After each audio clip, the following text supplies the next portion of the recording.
So let me just get right to it, and I'll start with you, Carole. It's been introduced in the past. You guys have been advocates for this for many years. It seems this year there is actually some real momentum behind this. How are you guys feeling about its chances this go around? Oh, we are so excited. Oh my goodness. Yeah. A precursor to this actually passed in 2003, and it passed unanimously. And it made it illegal to sell a big cat across state lines as a pet. But the problem was it still allowed people to have pets. And so what this does is it bans the cub handling and phases out the private ownership.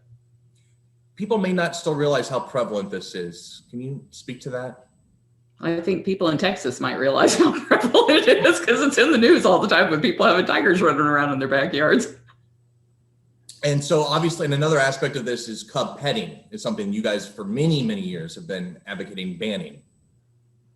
And that's because that's what's driving most of the abuse. They have to pump out hundreds of these cubs every year. They can only use them from about the age of 8 weeks till they're 12 to 16 weeks, and then they can take a finger off of a small child. And so that means they're constantly having to dump those animals into the private homes like you've seen in Texas and breed more cubs. And there's no legitimate end use for all of these cats that can live 20 years in captivity. We have one tiger out there that's 25 years old, and it costs us $10,000 per year to take care of her.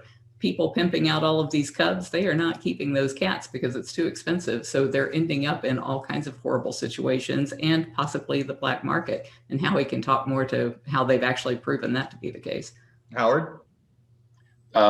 What happens when our State Department and our Fish and Wildlife Service go to these international conventions where they make decisions, the Asian countries that want to legalize the trade in tiger parts and what are called tiger derivatives like tiger bone wine, the United States tries to lead other nations and get them to join us to resist that, because the Chinese argue that if they legalize it and grow the tigers on farms and supply the market that way, then there won't be poaching. And that's not true, because the wild tiger will always be viewed as the premium product, and it's cheaper to poach than it is to raise them. So it will increase the poaching. And when our State Department tries to oppose that at these meetings, the Chinese just look at the other nations and say, hey, at least we know where our tigers are. In the United States, they don't even know where they are. So this untracked population is hurting our efforts to preserve the tiger in the wild.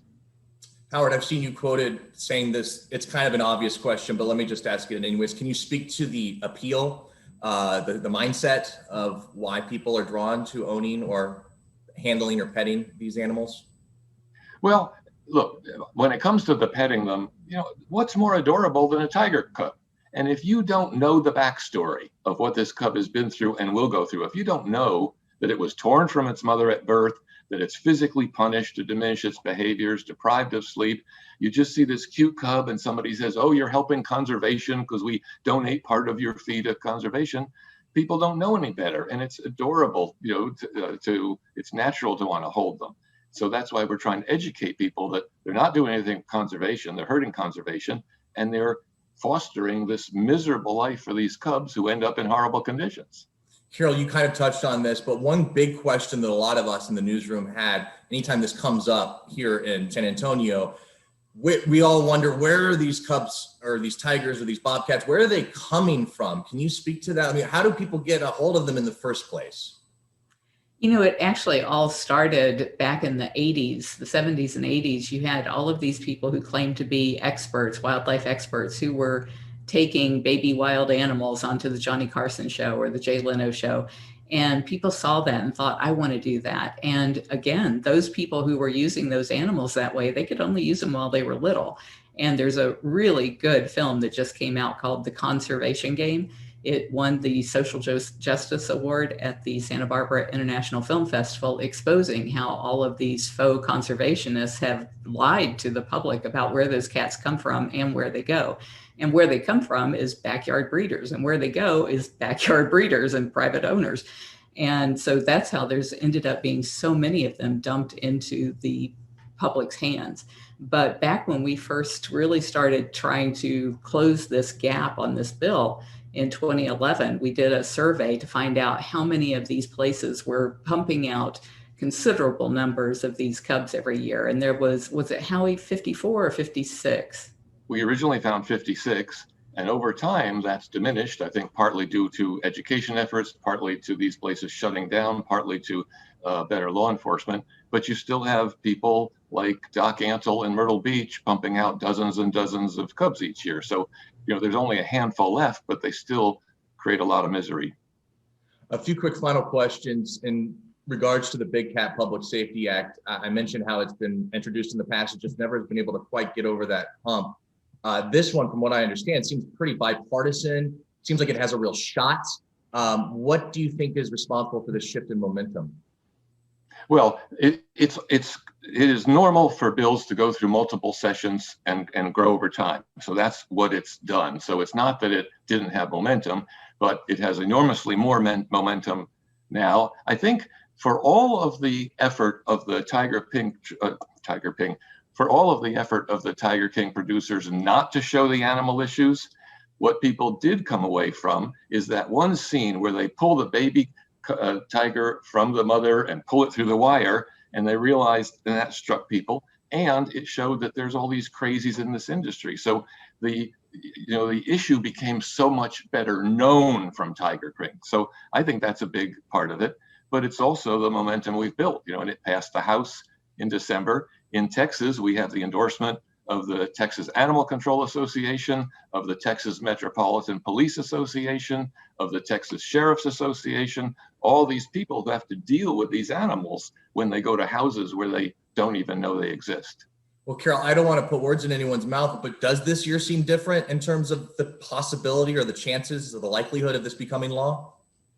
Actually, we were absolutely certain that this was going to pass in 2020 because of all of the reasons that Howie just mentioned. But then you had COVID and you had the election, and all of those things just sucked the air out of the room. And so that's why we were thinking, okay, by the end of the year, we'll get this thing through the House. We got it through the House. And then the Senate didn't pick it up. And it was like, oh, for crying out loud. So we were so sure we had it last year. And that's why I'm even more sure that we'll get it this year, because we started a whole lot earlier. And paws crossed, we are hoping nothing derails it at this point that just turns out to be totally unrelated out there. Look, its chances are enormously better this session, okay? Being introduced in the Senate on a bipartisan basis with 2 Republicans and 2 Democrats is a huge difference from the past. We also have committees that we think are more receptive this session, and we got it introduced earlier. So, last session, at this point, well, in the House, we have 163 co-sponsors already. We weren't even at 100 this time last session. Since I have you and I don't know, do you have a sense of a timeline? Do you guys get a sense of how soon this could happen? The soonest would be toward the end of the year. But, we have a 2-year session and we've got such a jump on it that, I'd love to see it by September, October. But, that's maybe a 30% shot. But I think we have a incredibly high percentage chance of getting it done by the end of the session. And just, Carole, how satisfying would that be? It is everything that we have worked for the history of the sanctuary. As soon as I figured out we couldn't rescue our way out of this problem and that we had to legislate our way out of this big cat crisis in America, we started working on trying to close off the tap. You can't mop up all of the mess out there until you stop all of these animals ending up in this situation. So it's finally the light at the end of the tunnel.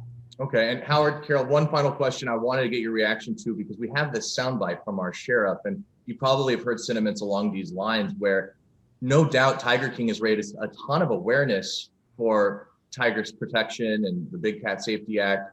On the other hand, we have the sheriff just last month publicly said he thinks Tiger King has led to a rise in local tiger ownership. Do you hear sentiments like that? That's the first time I've heard that. I don't know how that could actually be, because everybody was kind of shut down during COVID. There wasn't a whole lot of cub pimping going on because people weren't going out and doing much of that. So I don't know how there would have been a lot more cats ending up. But I think maybe what has happened is people have become more aware of these kinds of things and have been reporting it more. That's a good point. All right. Well, is there anything I didn't ask while I have you that you think is worth mentioning? Anything people out there watching could do to help this cause, or anything that you'd like to get out there? Well, back to your question about how people acquire them. Once these cub headers after a couple months, when they're no more use for cub petting, they'll give them away. So that's how some people end up with these tiger cubs. I'd love for people to go to cubtruth.com, because it really, in just a couple of short videos, explains the entire issue, both why it's so cruel for these captive cats and how it's causing the extinction of the tiger in the wild. Howard, anything else? I defer to my wife, Okay. which is a very smart thing to do. Absolutely. Guys, this was great. I'm so glad we were able to make this work. And I think our viewership here in San Antonio will really appreciate getting your insights from both of you. Thank you. Thank you Robert. so